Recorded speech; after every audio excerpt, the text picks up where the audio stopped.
Whew,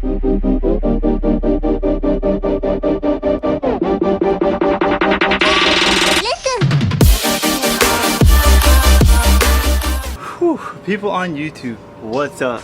We out here today with my Apple Valley Speedway shirt on because we are preparing this old girl for its maiden voyage at Apple Valley Speedway. And I've taken on a few test drives, and there's a few things that it needs, and there's also a few things that it needs to be able to pass tech inspection to be allowed on the track safely. Did the single turbo conversion. I was like, you know what, we're gonna do a stock ECU because I did the same on my Lexus. It works perfectly. Well, this one doesn't work perfectly. So we're gonna try a few things, and if it doesn't work, then we'll just wire the standalone. We're gonna try some stuff that it needs anyway. So the first thing we're gonna do is we are going to install a fuel pressure regulator on this thing. The reason why I think it needs a fuel pressure regulator is because I'm using the stock one right now, and it's running very, very lean at idle, which was a problem, but it still drives okay. But when it gets into boost, it'll get into boost, but once it's like in boost, it starts to sputter and it goes lean. So I'm thinking it has to be a fuel problem. So we are going to install a fuel pressure regulator. We are going to put the fuel pressure right where it needs to be at, and then we're gonna drive the car. Hopefully everything's okay. So here's what we got. Honestly guys, don't make fun of me. I literally just bought some eBay one. If it works, I'll get a better one later on. This is mostly because it comes with fittings, and this, hopefully this works. This actually bolts to the fuel rail.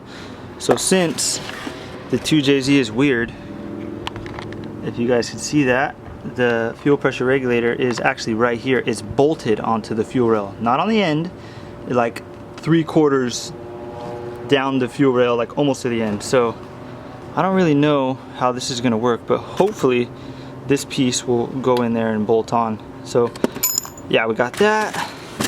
And of course we got the regulator. It's a High Wow Sport. And then, you know, the gauge and stuff, it's all black because that's kind of the theme on the engine bay. We got some cheap AN fittings, so hopefully we can put all this on there and make it work. The next thing I want to talk about is this. When you are driving at a track that has a lot of dirt in it, you do not want to suck that in your turbo. So I was thinking, why don't I just take the intake from my Lexus, throw it on here? You can't, because this stupid freaking line is in the way, and my turbo, instead of being cocked at an angle like it is on my Lexus, it's not cocked at all.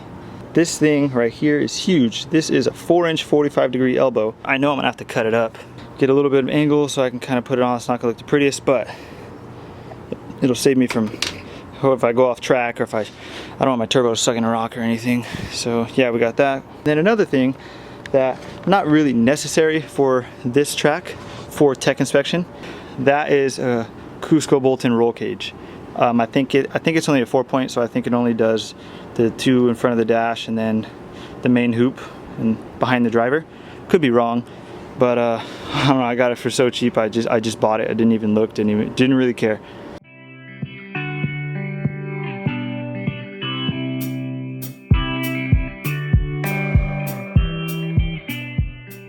So right off the bat, we're already having problems.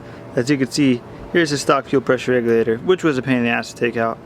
As you can see, it has like a smaller inlet or outlet, whatever, with no ring. This one is huge. It is twice the size of this one, so I don't know what I'm gonna do. We got a tight deadline, so I'm gonna ask locally if anybody has one of these, but the right one.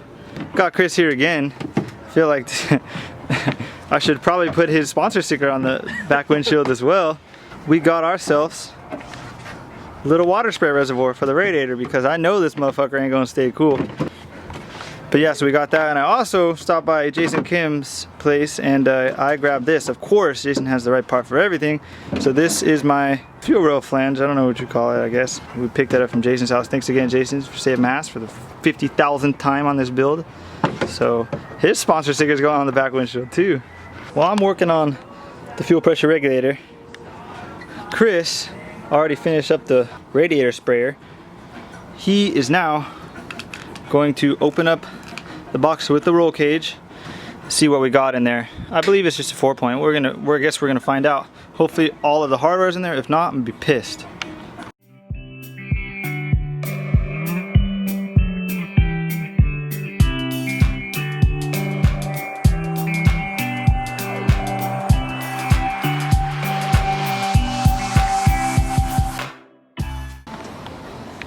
I think this is 32 minutes into roll cage and chill. We got Chris down there trying to bolt this puppy in. He's having a hard time hitting it with the hammer, 3-pound hammer. Got that side in already, just the back. Now he's gonna work on this, and then after that he's gonna move on to the front.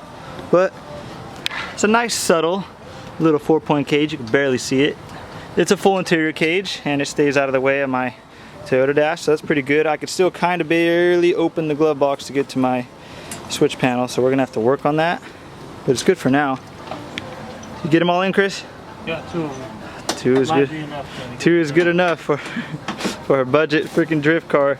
He's doing that all by himself. I feel bad, but I'm over here working on the fuel pressure regulator. We made some progress. We got the fuel rail flange on to a 90, going to braided line. It comes down through the manifold, comes up, and then it goes right here. Here's the regulator mounted to the windshield wiper cowl.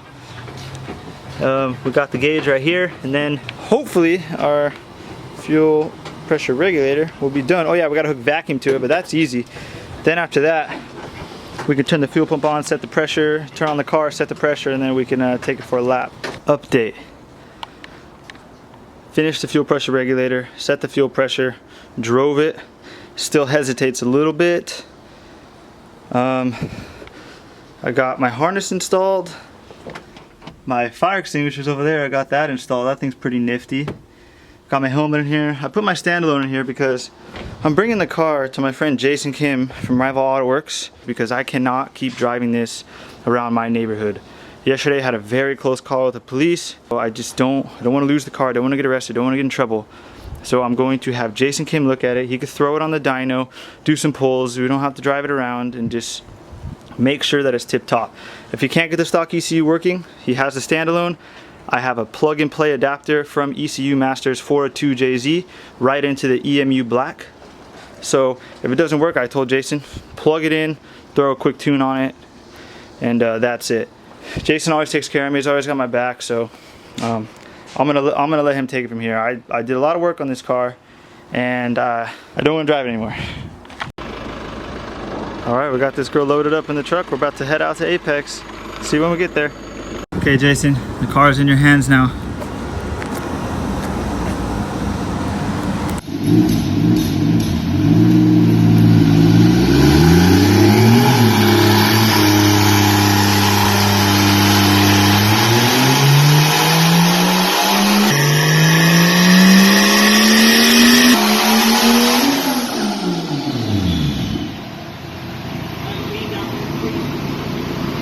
Okay guys, it's 3 days later, and let's just say 2.5 days before the event, and we're in rough shape here. We just picked a car up from Rival Auto Works.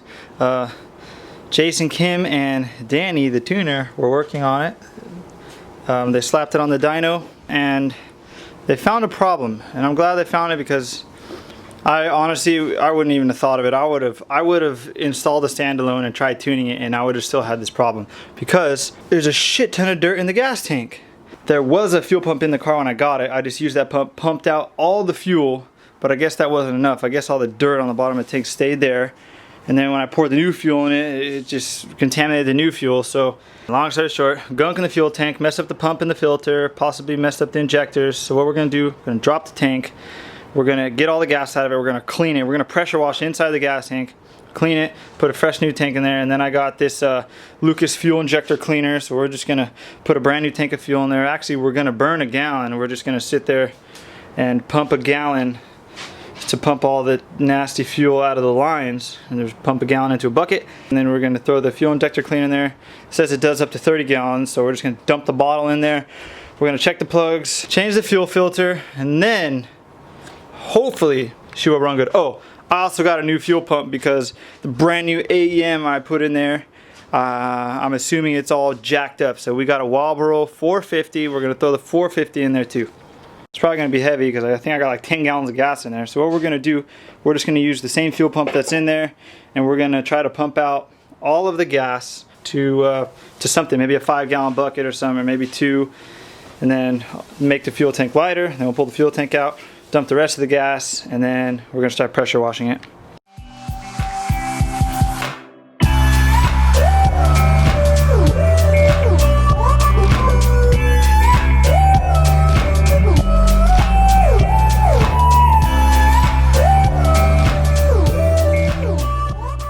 Okay, tank is clean. It's been drying for a little over an hour. I also stuck a rag in there and wiped everything. You know, there's still a little bit of residue.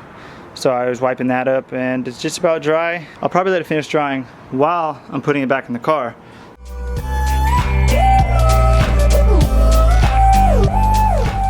We just finished the fuel tank. We put the fuel tank back in. Pretty straightforward. We put the Walbro 450 in there, attached all the lines.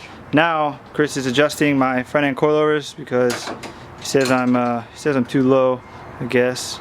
So he can adjust that.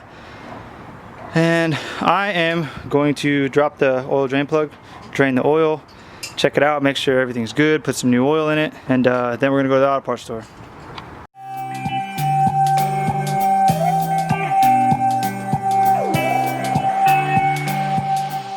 Okay guys, another update. I've been working really hard. I'm actually leaving to the track today, so hopefully everything's good. Had to leave this old girl outside for the night. Had to cover this 2JZ, and Brandon's also here. He realized I didn't have a passenger seat, so he brought one out of his own car. What a nice guy. Thanks, Brandon. Sam and Chris came by yesterday, brought my windshield banner, so we got that on. Now the side modified cars match.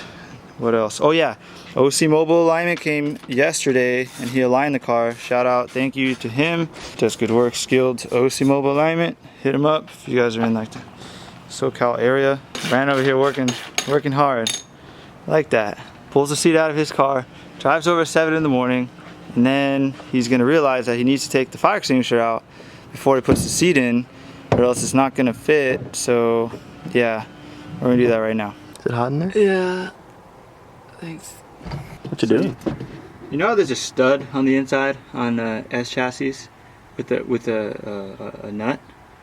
Yeah, well, that doesn't exist anymore, so I had to put a bolt in there. Come on, baby. Don't do me like that. Oh. Gotcha. We've been busting ass on this car. We're just about ready. I think it's just about ready to drift. Hopefully as ready as it's gonna get.